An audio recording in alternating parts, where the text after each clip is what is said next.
Hello everyone. Consignment accounts. Okay. Last આપણે chapter start કર્યું હતું કન્સાઇનમેન્ટ અકાઉન્ટ્સ.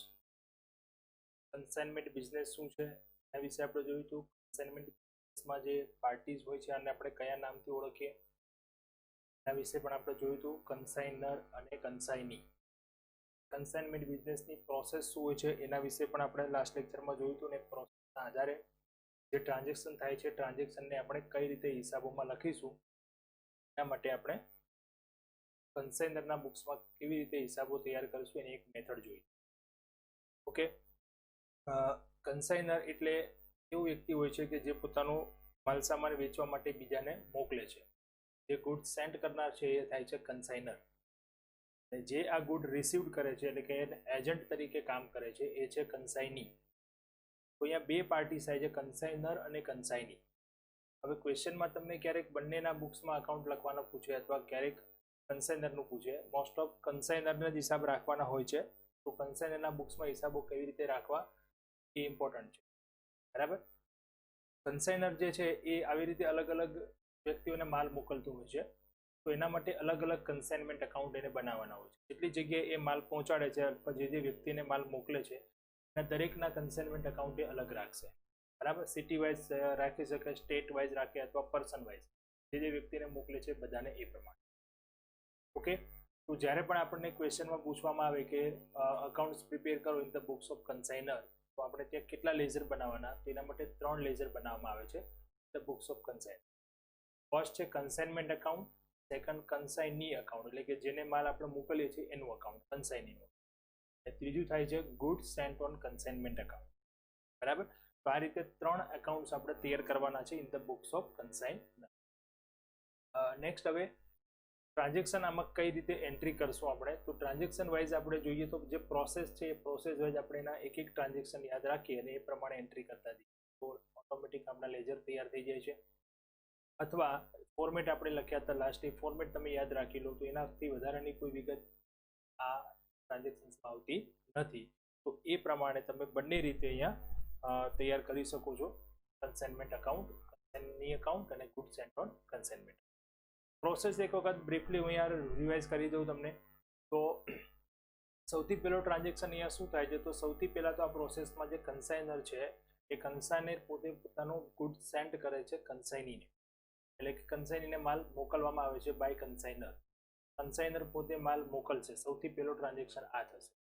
ત્યારે આપણે એન્ટ્રી કરીશું કે જે કન્સાઇનમેન્ટમાં આપણે માલ મોકલીએ છીએ, મતલબ જે સિટીમાં કે જે વ્યક્તિને મોકલીએ છીએ એનું અકાઉન્ટ આપણે કન્સાઇનમેન્ટ અકાઉન્ટ જે બનાવ્યું છે ડેબિટ કરશું અને goods sent on consignment account credit કરશું. તો આ ટ્રાન્ઝેક્શનની 2 એન્ટ્રી થશે અને બંને અકાઉન્ટ આપણે તૈયાર કરીએ છીએ. તો કન્સાઇનમેન્ટ અકાઉન્ટમાં ડેબિટ સાઇડ અને ગુડ્સ સેન્ટ ઓન કન્સાઇનમેન્ટમાં ક્રેડિટ સાઇડ આપણે બંનેમાં ઓપોઝિટ અકાઉન્ટ આપણે લખી દઈએ, બરાબર. અને જેટલો માલ સામાન મોકલવામાં આવે છે એની આપણને વેલ્યુ આપી હોય એ વેલ્યુ આપણે ત્યાં લખીશું એની રકમ તરીકે. ઓકે, તો આ થઈ ગયું એ સેકન્ડ થિંગ. હવે એના પછી ટ્રાન્ઝેક્શન શું થશે, તો કન્સાઇનર જ્યારે પણ માલ મોકલશે તો એમને માલ નથી મોકલતો, કન્સાઇની પાસેથી કોઈ રકમ એડવાન્સ લે છે. તો બીજો ટ્રાન્ઝેક્શન થઈ જશે અહીંયા એડવાન્સ, એટલે કે એડવાન્સ તરીકે સામે કન્સાઇની શું આપે છે, તો ચેક આપી શકે, બેંક ડ્રાફ્ટ આપી શકે, બિલ્સ રિસીવેબલ હુંડી આપી શકે, વોટ એવર જે પણ એને આપ્યું હોય એની એન્ટ્રી આપે, બરાબર છે. તો એની એન્ટ્રી ક્યાં થશે, તો એની એન્ટ્રી કન્સાઇનીના અકાઉન્ટમાં ક્રેડિટ સાઇડ થશે, બરાબર છે. 2 ટ્રાન્ઝેક્શન થઈ ગયા. નંબર 3, કન્સાઇનર જ્યારે માલ મોકલે છે ત્યારે ખર્ચાઓ કરે છે, તો એ ખર્ચાઓ ચૂકવશે તો એ પોતે કેશ ચૂકવશે, કેશથી અથવા બેંકથી ખર્ચ ચૂકવશે. તો એના માટેની એન્ટ્રી એ આ કન્સાઇનમેન્ટ માટેના ખર્ચાઓ છે. તો એન્ટ્રી કરશે consignment account debit to cash, એ કન્સાઇનમેન્ટ અકાઉન્ટમાં ડેબિટ સાઇડ આવી જશે કન્સાઇનરના એક્સપેન્સ. 3 ટ્રાન્ઝેક્શન થયા. પ્રોસેસ યાદ રાખો, સૌથી પહેલા માલ મોકલશે, એડવાન્સ મેળવશે અને પછી ખર્ચાઓ માલ મોકલવાના જે થશે એની એન્ટ્રી કરશે. ત્યારબાદ હવે આ માલ પહોંચી જશે કન્સાઇની પાસે, એટલે કન્સાઇની આ માલ છોડાવવા માટેના ખર્ચાઓ કરશે. તો કન્સાઇની જ્યારે ખર્ચ કરશે ને તો એ કન્સાઇની ખર્ચ કોની પાસેથી વસૂલ કરશે, કન્સાઇનર પાસે. એટલે આફ્ટર ઓલ આ ખર્ચાઓ પણ શેના છે, કન્સાઇનમેન્ટના જ ખર્ચાઓ છે. તો કન્સાઇની અહીંયા એન્ટ્રી શું કરશે, consignment account debit to cash, એટલે કન્સાઇનમેન્ટ એકાઉન્ટમાં ડેબિટ થશે કન્સાઇનીના એક્સપેન્સ અને એ એક્સપેન્સ આપણે કન્સાઇનીને આપવાના, એટલે કન્સાઇની એકાઉન્ટમાં થશે ક્રેડિટ, બરાબર. જ્યારે પણ એ માલ છોડાવવા માટેનો જે ખર્ચ કરશે તે. ત્યાર પછી એ કન્સાઇની આ માલ વેચશે અને વેચશે ત્યારે એન્ટ્રી કરીશું આપણે consignee account debit to consignment account. કન્સાઇનમેન્ટમાં જમા બાજુ આવશે કન્સાઇનીમાં ડેબિટ સાઇડ લખીશું. બરાબર, આ નોર્મલ એક પ્રોસેસ છે જે કન્સાઇનમેન્ટની પ્રોસેસ આપણે કરવાની. ત્યાર પછી કન્સાઇનીને આપણે કમિશન આપવાનું હોય છે, તો કમિશનની entry consignment account debit to consignee account debit થઈ જશે. જે ડિફરન્સ જે બેલેન્સ વધશે કન્સાઇની પાસેથી એ કન્સાઇની આપણને રિટર્ન કરશે. એટલે કન્સાઇની એન્ટ્રી કોઈ નથી થતી, પણ કન્સાઇની એકાઉન્ટ જ્યારે ક્લોઝ કરશું એટલે એનું બેલેન્સ જે આવશે એ બેલેન્સ કન્સાઇની પાસેથી કન્સાઇનરની રકમ લેવાની. બરાબર છે. આ એક નોર્મલ પ્રોસેસ છે. સામાન્ય સંજોગોમાં આ પ્રમાણેના કન્સાઇનમેન્ટના હિસાબો થતા હોય છે અને આ પ્રમાણે આપણે એના હિસાબો લખવાના હોય. પણ જો અહીંયા બીજી 2-3 બાબતો એવી છે કે કદાચ એવું બને તો એ તમારે એની એન્ટ્રી કેલ્ક્યુલેશન થોડી કરવી પડે. જેમ કે રસ્તામાં કોઈ નુકસાન થયું, માલ પહોંચાડતી વખતે નુકસાન થયું, તો એનું આપણે કઈ રીતે ગણતરી કરવી. કન્સાઇની પાસે માલ પહોંચી ગયા પછી એના ગોડાઉનમાં માલ પડી રહ્યો છે, ત્યાં કંઈક નુકસાન થયું તો આપણે એની કેલ્ક્યુલેશન કરીને એની એન્ટ્રી કઈ રીતે આપીશું. જે નુકસાન થાય છે એ નુકસાનમાં ઇન્સ્યોરન્સ કંપની આપણે ઇન્સ્યોરન્સ લીધેલો છે તો ઇન્સ્યોરન્સ કંપની ક્લેમ આપે છે, તો એની એન્ટ્રી કઈ રીતે આપીશું. આ બધા જે છે એ એડવાન્સ ટ્રાન્ઝેક્શન થોડા અલગ ટ્રાન્ઝેક્શન છે જે આપણે ક્વેશ્ચન વાઇઝ અલગ અલગ. બરાબર, બાકી નોર્મલ જે તમને પ્રોસેસ કીધી એટલા ટ્રાન્ઝેક્શન તો દરેકમાં આવશે, તો એટલી એન્ટ્રી તો દરેકને આવડવી જ જોઈએ. અને આપણે ફોર્મેટ છે એ પ્રમાણે તમે યાદ રાખશો તો પણ અને ટ્રાન્ઝેક્શન પ્રોસેસ વાઇઝ યાદ રાખશો તો પણ આરામથી આટલી. તો ઇમ્પોર્ટન્ટ પોઈન્ટ્સ જે આપણા હતા એ કયા કયા હતા. એક તો હતું લોસ. લોસમાં 2 ટાઈપના લોસ હતા, નોર્મલ લોસ અને એબનોર્મલ લોસ. બીજું હતું ક્લોઝિંગ સ્ટોક. ક્લોઝિંગ સ્ટોક જે વધે છે એની કેલ્ક્યુલેશન કઈ રીતે કરવી. બરાબર છે, આ 2 બાબતો અગત્યની હતી. નંબર 3 હતું કમિશન. કમિશનમાં પણ 2 ટાઈપ્સના કમિશન હતા, જનરલ કમિશન અને del credit commission. General commission એટલે સામાન્ય કમિશન. સામાન્ય કમિશન એ ટોટલ સેલ ઉપર આપવામાં આવે, જ્યારે ડેલ ક્રેડિટ કમિશન છે એ ક્રેડિટ સેલ ઉધાર વેચાણ પર આપવામાં આવે. બરાબર છે. જ્યારે કન્સાઇનીને આપણે ડેલ ક્રેડિટ કમિશન આપતા હોઈએ ત્યારે જો ડેલ ક્રેડિટ કમિશન આપશો અને ઉધાર વેચાણ કરવામાં આવશે તો ઉધાર વેચાણની જવાબદારી છે કન્સાઇનીની હોય છે અને એ જે બેડ ડેબ્ટ્સ થશે તો એ કન્સાઇની ભોગવશે. તો એ બેડ ડેબ્ટ્સની એન્ટ્રી આપણે નથી. જો ડેલ ક્રેડિટ કમિશન ન આપતા હોઈએ તો આપણે એની એન્ટ્રી કરવી પડશે, કારણ કે એનું નુકસાન કોણ ભોગવશે? કન્સાઇનર ભોગવશે. ઓકે, આટલા પોઈન્ટ્સ ખાસ અગત્યના હતા, આપણે ટૂંકમાં એની ચર્ચા કરી. હવે એક પ્રેક્ટિકલ ક્વેશ્ચન દ્વારા જોઈએ તો વધુ ક્લિયર થાય. બરાબર છે. એક નોર્મલ અહીંયા હું ક્વેશ્ચન આજે જોઈએ છે આપણે, જેનાથી મેથડ તમને ક્લિયર થાય અને એના પછી આપણે 1 by 1 step by step advance question પણ જોતા જઈશું. ઓકે, તો ક્વેશ્ચન નંબર છે 3. ક્વેશ્ચન નંબર 3 છે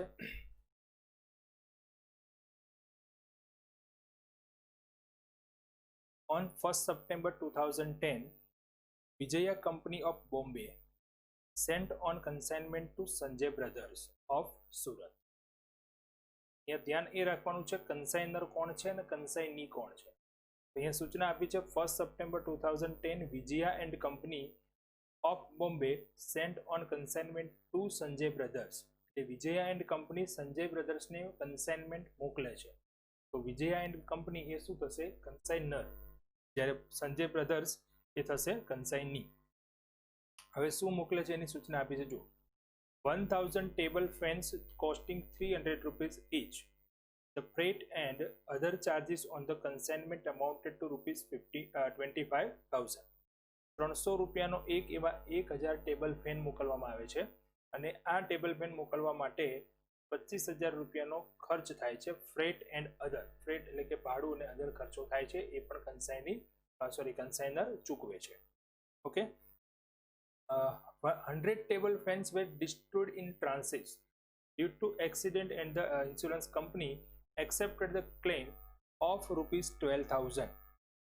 કંપની ઇન્સ્યોરન્સ લીધેલો છે, રસ્તામાં 100 ટેબલ ફેનનું નુકસાન થાય છે અને એ નુકસાન બદલ ઇન્સ્યોરન્સ કંપની ક્લેમ એક્સેપ્ટ કરે છે 12,000 rupees. Sanjay brothers accepted a bill of rupees 1 lakh drawn by the consignor. Sanjay બ્રધર્સે એક ઊંડી સ્વીકારી છે, એ આપણે લખી છે અને એમણે સ્વીકારી છે, એટલે એડવાન્સ તરીકે આપણને એને શું આપી છે? ઊંડી આપી છે. which later discounted for rupees 95,000. 1 lakh રૂપિયાની ઊંડી લખી હતી અને એ 95,000 માં આપણે વટાવી છે કન્સાઇનર. From the account sale received from Sanjay Brothers, it was seen that 800 fans were sold at rupees 450 each. કન્સાઇનરે માલ મોકલ્યો, પછી કન્સાઈની પાસેથી અકાઉન્ટ સેલ મંગાવ્યું, એટલે કે જ્યારે હિસાબો પૂરા થયા એટલે એક સ્ટેટમેન્ટ તૈયાર કર્યું, એટલે સ્ટેટમેન્ટ તૈયાર કરીને કન્સાઈનીએ મોકલ્યું. એ પ્રમાણે 800 ફેન એમણે 450ના ભાવથી વેચ્યા છે સંજય બ્રધર્સે, and 6000 rupees storage and advertisement માટેનો ખર્ચ કર્યો છે. And consignee were entitled to a commission of 5% on cell.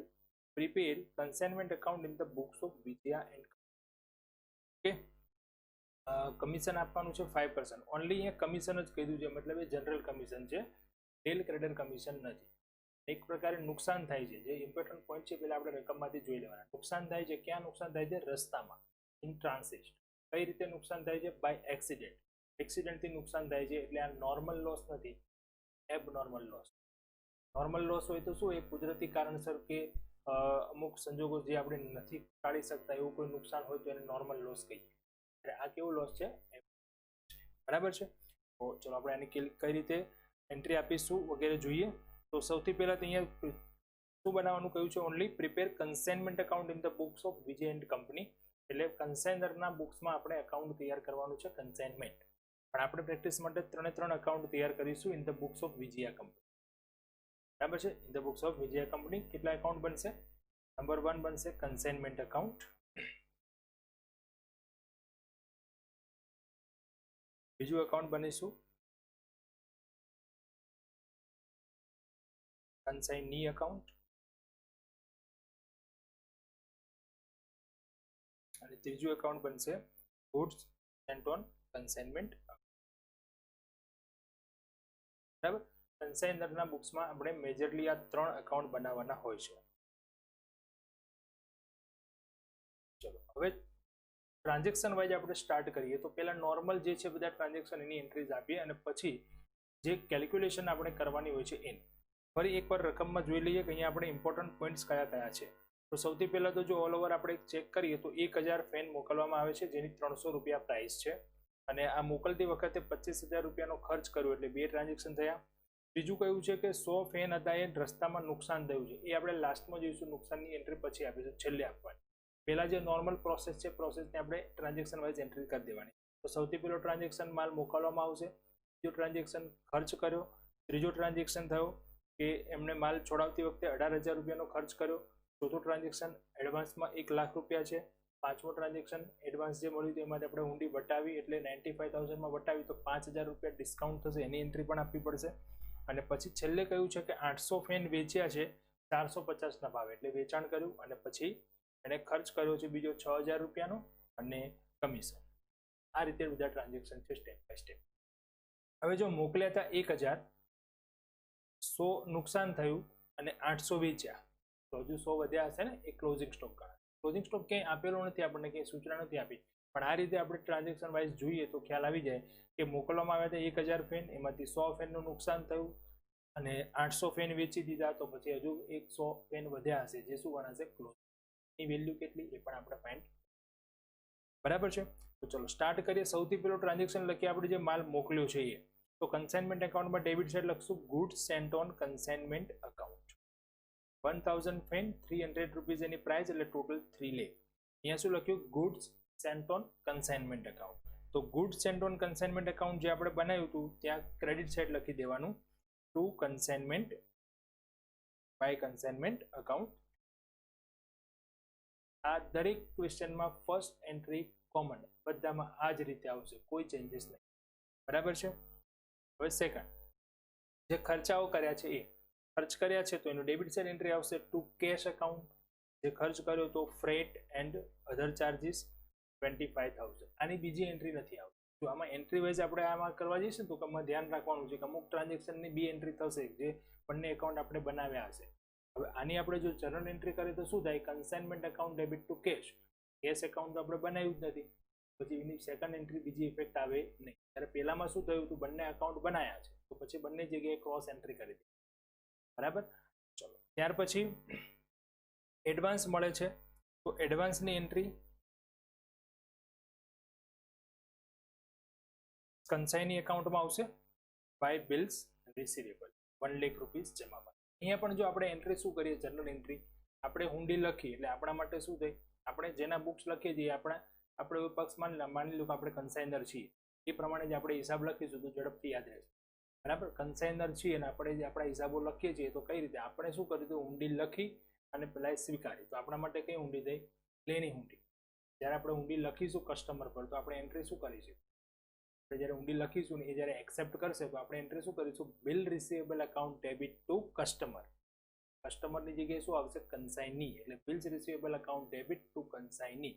કન્સાઇનીના અકાઉન્ટમાં આપણે ક્રેડિટ સાઇડ લખીશું by bill receivable account 1 lakh રૂપિયા. બરાબર છે. ચલો આ 3 ટ્રાન્ઝેક્શનમાં ક્લિયર થઈ ગયું. મેઇન આ 3 ટ્રાન્ઝેક્શન દરેકમાં આવશે. નેક્સ્ટ હવે આગળ 1 બાય 1 જોઈએ આપણે સ્ટેપ પ્રમાણે. તો બીજા જે આપણે ખર્ચાઓ કર્યા હતા એ પેલા માલ છોડાવવા માટે જે ખર્ચ કર્યો હતો ને એ ખર્ચ તો અહીંયા ડેબિટ જ આવશે, પણ કન્સાઇનરે કર્યું હશે તો શું આવશે, કેશ એકાઉન્ટ. અને જો કન્સાઇનીએ કર્યું હશે તો અહીંયા શું લખશો, કન્સાઇની અકાઉન્ટ લખીશું ખર્ચ, જે એમણે ખર્ચ કર્યો એ. એક્સપેન્સ ચૂક્યો તો 18,000 અને બીજો સ્ટોરેજ એન્ડ એડવર્ટાઇઝમેન્ટ એક્સપેન્સ 6,000. ખર્ચ એટલે એના બંને ખર્ચ સાથે લઈ લેવાના. અમે શું કામ અલગ લખ્યું છે, અલગ કલરથી સમજાવું. 6,000 અને 18,000 તો 24,000. અહીંયા લખ્યું કન્સાઇની એકાઉન્ટ, તો કન્સાઇની એકાઉન્ટમાં એની ક્રોસ ઇફેક્ટ થશે. કન્સાઇનીમાં ક્રેડિટ સાઇડ લખી દઈશું by consignment account expense 4,000. Okay, હવે આપણે જે હુંડી હતી એ વટાવી છે તો એનો ડિસ્કાઉન્ટ એ પણ આપણો એક ખર્ચ કહેવાય. તો અહીંયા લખી દઈશું ડિસ્કાઉન્ટ જે છે એક્સપેન્સ છે, પણ આપણે એની જ્યારે વટાવશું ને તો હુંડી વટાવીએ ત્યારે ડિસ્કાઉન્ટથી જો વટાવીએ તો આપણે એની એન્ટ્રી શું કરીએ, નોર્મલ એન્ટ્રી આવી થાય. જો આપણે બેંકમાં વટાવીએ તો એન્ટ્રી શું થાય, bank account debit, discount account debit two bills receivable. Bank ખાતે ઉધાર, વટાવ ખાતે ઉધાર, તે લેણી હુંડી ખાતે, આવી આપણે એન્ટ્રી કરી. અને એ વટાવ છે એ સીધો ક્યાં લખાય, નફા નુકસાન ખાતામાં લખાય, એ ખર્ચ તરીકે. પણ અહીંયા તો આ કન્સાઇનમેન્ટનો આ ખર્ચો છે એટલે આપણે શું લખશું, આ રીતે લખીશું entry, bank account debit, consignment account debit two bill receivable. એટલે આ ખર્ચો છે આપણે કન્સાઇનમેન્ટ અકાઉન્ટમાં ડેબિટ છે એટલે આપણે અહીંયા શું લખીશું, બીઆર અકાઉન્ટ ડિસ્કાઉન્ટ. ડિસ્કાઉન્ટ હશે તો 1 લાખ રૂપિયાની હુંડી હતી અને આપણે વટાવી હતી એને 95,000માં. બરાબર છે, તો ડિસ્કાઉન્ટ થઈ જાય છે 5,000. ઓકે, ચલો ત્યાર પછી હવે જે ટ્રાન્ઝેક્શન આવશે એ આપશું આપણો કમિશન. બરાબર, સોરી સેલ.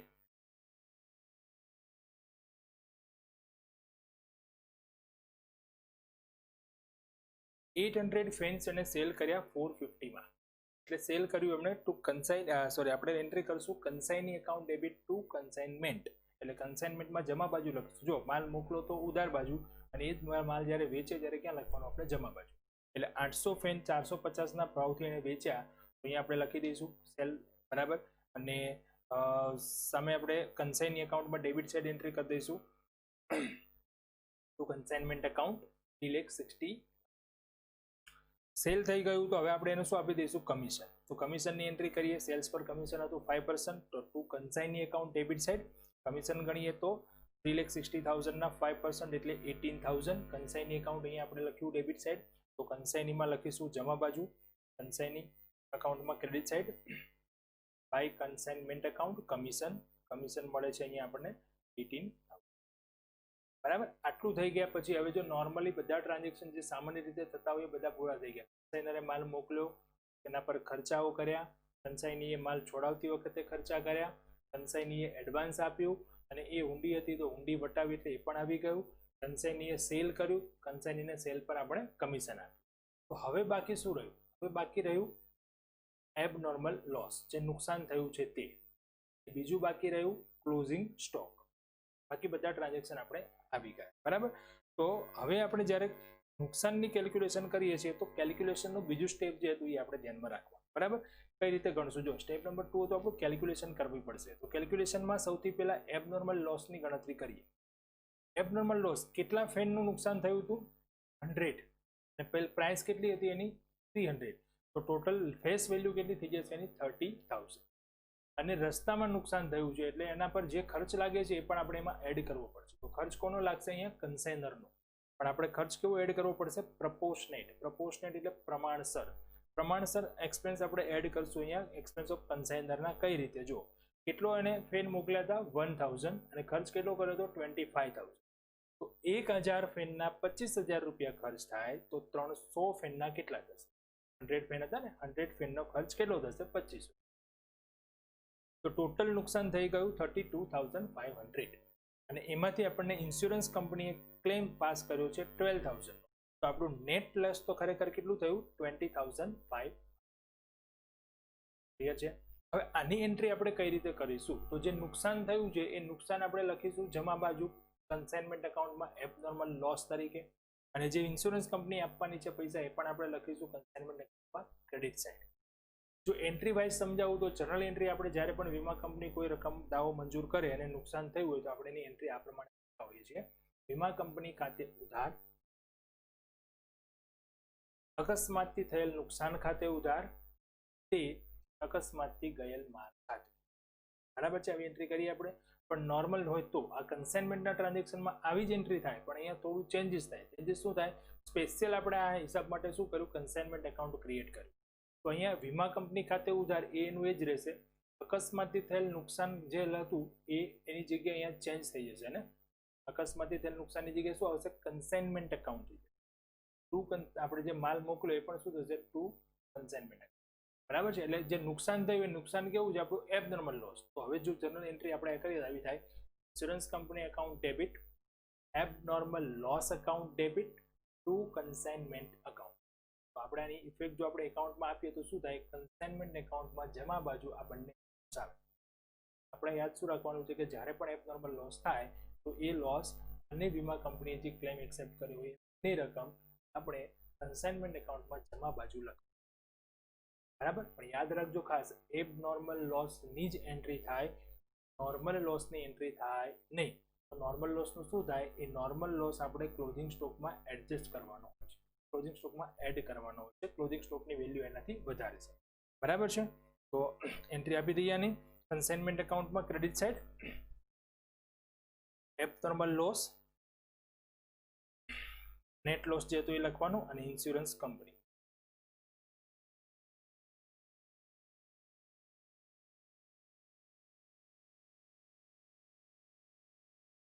Insurance company 12000. બરાબર છે? આ પ્રમાણે એન્ટ્રી થઈ જશે એની. હવે ગણી લઈશું આપણે ક્લોઝિંગ સ્ટોક કેલ્ક્યુલેશનમાં. ક્લોઝિંગ સ્ટોક ગણીએ તો ક્લોઝિંગ સ્ટોકમાં પહેલા તો યુનિટ ફાઇન્ડ કરો. સેન્ટ યુનિટ હતા 1000 આપણે મોકલ્યા હતા.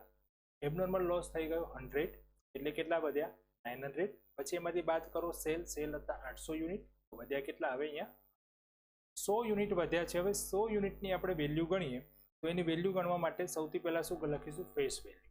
જે આપણે મેથડ લખી જે પ્રમાણે અહીંયા કેલ્ક્યુલેશન કરતી જવાની છે.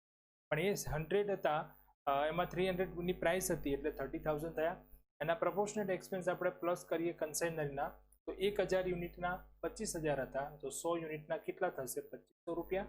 અને ક્લોઝિંગ સ્ટોક ગણો ત્યારે બંનેના ખર્ચાઓ એડ થાય, કેમ કે ક્લોઝિંગ સ્ટોક ક્યાં પડ્યો હોય? કન્સાઇની પાસે પડ્યો. નુકસાન જે થયું ને નુકસાન રસ્તામાં થયું એટલે એના કન્સાઇનીના હજુ ખર્ચા એના પર લાગ્યા નતા. કન્સાઇની તો ક્યારે? માલ છોડાવતી વખતે ખર્ચ કર્યો. એટલે કન્સાઇનીએ જે ખર્ચ કર્યો ને એ કેટલા યુનિટ પર કર્યો? 900 યુનિટ પર જ કર્યો. કન્સાઇનરે 1000 મોકલ્યા હતા, 100 તો રસ્તામાં જ ફેલ થઈ ગયા. કન્સાઇની પાસે પહોંચ્યા કેટલા? 900. તો એને જે ખર્ચ કર્યો એ કેટલા યુનિટનો કર્યો? 900નો જ ખર્ચ. તો કન્સાઇનરના જ આપણે જ્યારે ખર્ચાઓ એડ કરીએ ત્યારે 1000 લેવાના, અને કન્સાઇનીના કરીએ ત્યારે પ્રોપોર્શનેટ એક્સપેન્સ આપણે ગણીશું 900 યુનિટના 18000. હવે અહીંયા ફરી વખત કન્સાઇનમેન્ટ એકાઉન્ટમાં આવી જાવ પાછા. તમને અહીંયા ખર્ચ લખાવડાયા હતા. આપણે ખર્ચ લખ્યો તો અહીંયા 18000 હતા કન્સાઇની અને બીજા હતા સ્ટોરેજના 6000. આપણે ફર્સ્ટ લેક્ચરમાં જોયું હતું કન્સાઇનીના એક્સપેન્સ જે છે એને બે ટાઈપમાં વેચવામાં આવે છે, નોન રિકરિંગ અને નોન રિકરિંગ એક્સપેન્સ જે છે એને આપણે એડ કરીએ છીએ, રિકરિંગને એડ બંનેની વ્યાખ્યા શું હતી? તો એવો ખર્ચ કે જે આપણે ગોડાઉન સુધી પહોંચવા માટેનો ખર્ચ હતો એવો ખર્ચ આપણે ક્લોઝિંગ સ્ટોકમાં ધ્યાનમાં લેવાય, પણ એને વેચાણ કરવા માટે જે ખર્ચ કર્યો સેલિંગ એક્સપેન્સ એ આપણે ક્લોઝિંગ સ્ટોકમાં લેવાય નહીં. તો અહીંયા એને બે ખર્ચાઓ કર્યા. પેલો એક્સપેન્સ જે છે એ માલ છોડાવવાનો ખર્ચ છે તો એને મળશે, આપણે ક્લોઝિંગ સ્ટોકમાં એડ કરીશું. અને સ્ટોરેજ એડવર્ટાઇઝમેન્ટ જે છે સેલિંગનો એક્સપેન્સ છે એ ક્લોઝિંગ સ્ટોકનો ભાગ ગણાય નહીં, તો એ એડ કરાવશે નહીં. એટલે આપણે કન્સાઇનીના એક્સપેન્સ જ્યારે ગણીશું ત્યારે કેટલા લઈશું ધ્યાનમાં? 18000. બરાબર? એટલે અહીંયા મેં અલગથી લખ્યું છે. અને અહીંયા પણ ધ્યાન રાખજો કન્સાઇનીના એક્સપેન્સ પ્રોપોર્શનેટ ગણ્યા તો કેટલા યુનિટ લીધા? 900, કારણ કે એની પાસે તો 900 જ પહોંચે. તો 918,000 રૂપિયા છે તો 100 ના કેટલા થશે 2,000, તો ક્લોઝિંગ સ્ટોક થઈ જશે 34,500. હવે આપણે આની ઇફેક્ટ આપી દઈશું કન્સાઇનમેન્ટ એકાઉન્ટમાં, જે અહીંયા લખેલું છે ઓલરેડી 34,500. આપણું કન્સાઇનમેન્ટ એકાઉન્ટ કમ્પ્લીટ. બરાબર. હવે ટોટલ કરીએ તો ટોટલ અહીંયા ક્રેડિટ સાઇડ વધારે થાય છે 4,27,000 અને ડિફરન્સ આવે છે 55,000, જે આ કન્સાઇનમેન્ટનો આપણો પ્રોફિટ. બરાબર. નેક્સ્ટ જે એકાઉન્ટ હતું કન્સાઇની એકાઉન્ટ, હવે એમાં કોઈ એન્ટ્રી નથી આવતી તો આપણે એ એકાઉન્ટ ક્લોઝ કરીએ તો અહીંયા જો 360 ટોટલ થઈ જશે. આ બાજુ વધારે છે ને 360, ડિફરન્સ આવશે બાય બેલેન્સ ક્રેડિટ ડાઉન લખશું આપણે 2,18,000. મતલબ કન્સાઇની જે હતું એમને 3,60,000 નો માલ વેચ્યો, 1 લાખ રૂપિયાની ઊંડી એને એક્સેપ્ટ કરી હતી, એટલે 1 લાખ રૂપિયા આપણને એડવાન્સ મળી ગયા હતા. એને 24,000 નો ખર્ચ કર્યો એ આપવાના, 18,000 રૂપિયા એને કમિશન આપવાનું, તો 3,60,000 માંથી આ બધી રકમ બાદ કરતા એની પાસેથી 2,18,000 રૂપિયા રહેશે, જે કન્સાઇનરને લેવાના. તેનો આ બેલેન્સ બોલશે કન્સાઇનરના બુક્સમાં. Goods and on consignment account જે તો હવે માલ વેચાઈ ગયો, તો એ માલ વેચાઈ ગયો એટલે આપણે એને ક્યાં લઈ જવાનું? વેપાર ખાતામાં. તો એની એન્ટ્રી આપણે અહીંયા ટોટલ કરીશું, ડિફરન્સ જે આવશે એ ડિફરન્સમાં સામે લખી દઈશું તું ટ્રેડિંગ. ઓકે, તો આ પ્રમાણે આપણે કમ્પ્લીટ કર્યા કન્સાઇનરના બુક્સમાં 3 અકાઉન્ટ્સ. બરાબર.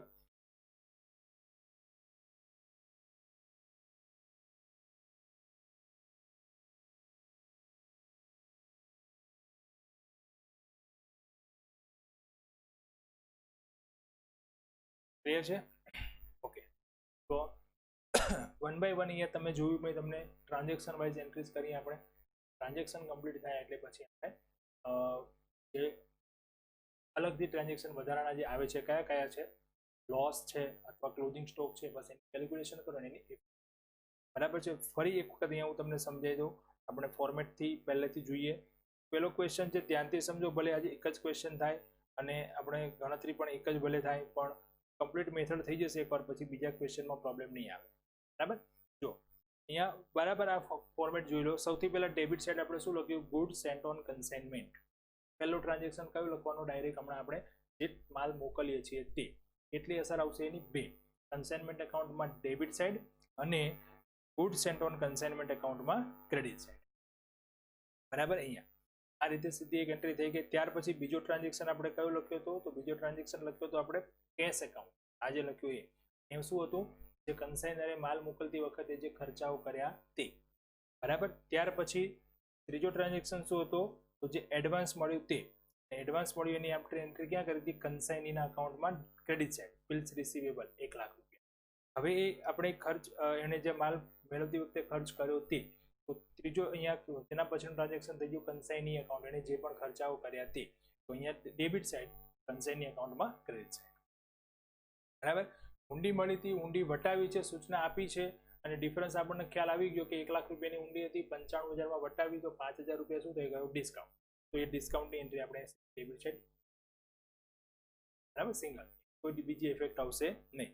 ત્યાર પછી આપણે કઈ એન્ટ્રી કરી? વેચાણની.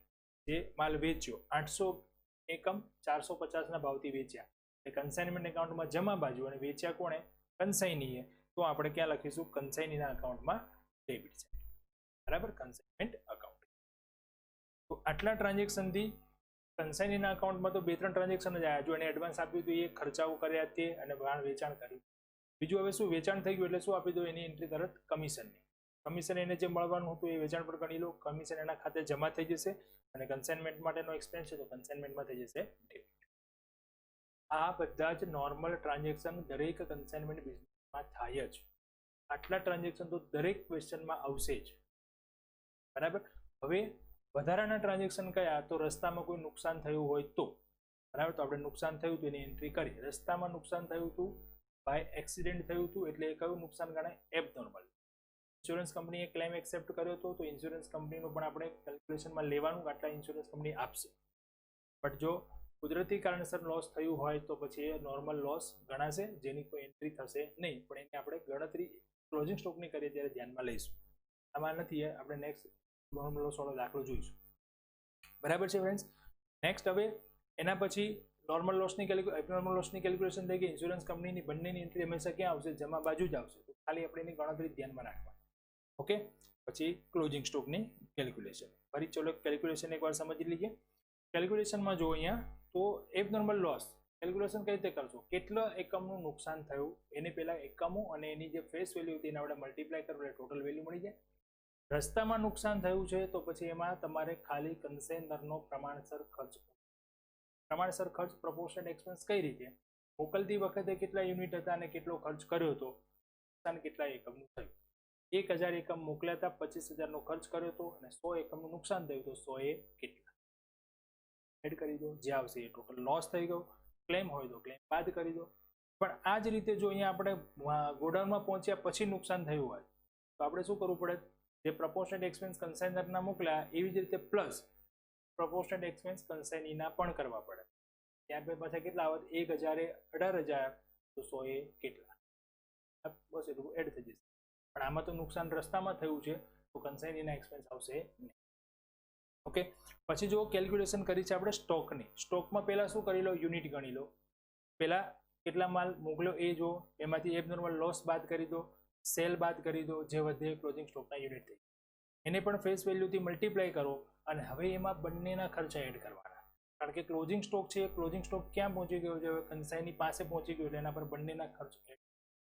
અને ખાસ મોસ્ટ ઇમ્પોર્ટન્ટ વસ્તુ અહીંયા યાદ રાખો, કન્સાઈનીના એક્સપેન્સ જ્યારે પણ પ્લસ કરો એમાં સેલિંગ એક્સપેન્સ સિવાયના ખર્ચાઓ એડ કરવા. ફરી એક વખત જોઈ લેજો, મેથડમાં તમને મેં લખાયું છે non recurring expense, recurring expense કયા કયા છે, ખર્ચના નામ સાથે લખાયું. બરાબર છે, તો એક વખત રિપીટ કરી લેવાનું. ખાસ જોઈ લેજો કયા ખર્ચા એડ થશે કયા. અહીંયા બે ટાઈપના ખર્ચ હતા, એક હતું એક્સપેન્સ અને બીજું હતું સ્ટોરેજ અને એડવર્ટાઇઝમેન્ટ. તો સ્ટોરેજ એડવર્ટાઇઝમેન્ટ એડ થશે નહીં, એ સેલિંગ એક્સપેન્સ કહેવાય. બરાબર, બાકીનો જે ખર્ચ હતો એ ખર્ચ એડ થશે. એટલે આપણે અહીંયા લખ્યું કે 900 એકમના 18,000 હતા. આ થઈ ગઈ એની ક્લોઝિંગ. ક્લિયર છે હવે? બરાબર છે. અને આ બંને આપણે ત્યાં લખી દઈશું અને પછી એકાઉન્ટ આપણું કમ્પ્લીટ કરશું. Net profit. ગ્રેટ. ચલો, આ જ ક્વેશ્ચન તમારે જાતે સોલ્વ કરવાની ટ્રાય કરવાની છે. મેથડ જે આપણે લખાઈ તે બરાબર રીડ કરી તૈયાર કરો અને પછી એ જ મેથડ પ્રમાણે જાતે સોલ્વ કરો. પછી ચેક કરો ક્યાં તમારી કોઈ મિસ્ટેક રહી ગઈ હોય તો આન્સર આવી ગયો તો વેલ એન્ડ ગુડ. પણ જો કોઈ મિસ્ટેક રહી જાય તો ચેક કરી લો ક્યાં ભૂલ છે. ઝડપથી વધારે તૈયાર થઈ જશે કમ્પ્લીટ. આપણને ભૂલ આપણે મિસ્ટેક કરીને પછી જોઈએ ને તો પછી યાદ રહી જાય. બરાબર, એટલે હોમવર્કમાં તમારે આનો આ જ ક્વેશ્ચન જાતે કરવા. ઓકે, અને મેથડ બરાબર તૈયાર કરવા.